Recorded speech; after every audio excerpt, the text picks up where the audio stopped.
Hi, I'm Nick Manojlovic. Welcome to Weekend at the Cottage's annual Dinner on the Dock. Whether you're celebrating a birthday, an anniversary, or you just want to have a really lovely dinner, we're here to inspire.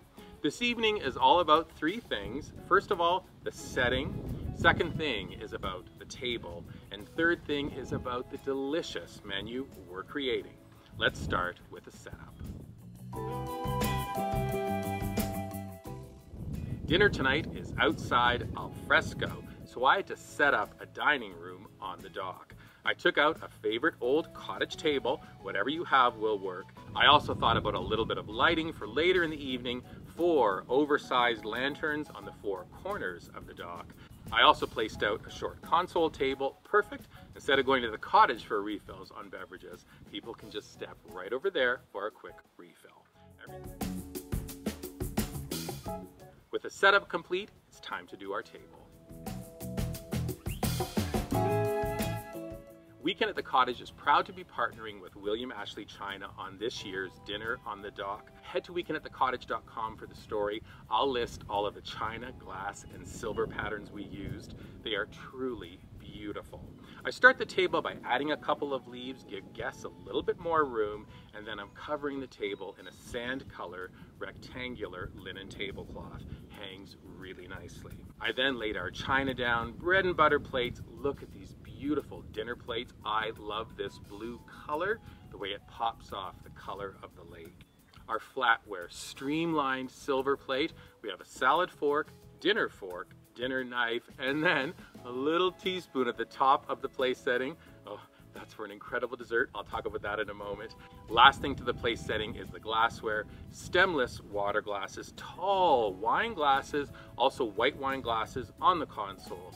And then really modern coupe glasses. These will be used for our cocktail when guests first arrive. Plus, I'll be serving dessert from them later in the evening. Last few details, easy to recreate, matching linen napkins, a little fern frond on each. I love these lanterns with their bell domes.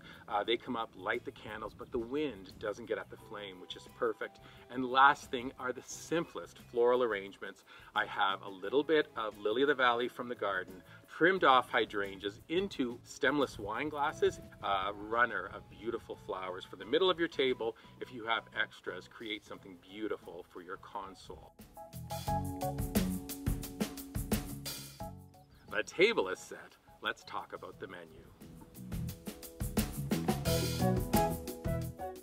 I bet you're gonna be like me. You want to spend time with your guests enjoying the meal. If so, you're gonna love our menu. I've listed the full menu at weekendатthecottage.com. When guests first arrive, I'm gonna send them down to the dock, grab cocktail of the day, simple hors d'oeuvres, and then we'll sit down to first course. I'm serving hot skillet cornbread, bread and butter plates. First course is our simple salad, so delicious. Once everyone's done their salad, we're heading up to the kitchen where I get to present an incredible main course. We're starting with our Hasselback potatoes, blistered cherry tomatoes, a little drizzle of olive oil, kosher salt. It's all about the main. We're talking about seared filet mignon, sliced barbecued lobster, and then a very creamy, rich, and beautiful béarnaise sauce on top.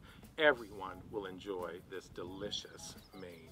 After everyone's finished their mains, we're gonna clear the table, and then it's time for our friend Anna Olsen's extremely delicious s'mores. She calls them a hot mess, but when the s'mores are served in coupe glasses, oh, the perfect ending to a perfect dinner on the dock.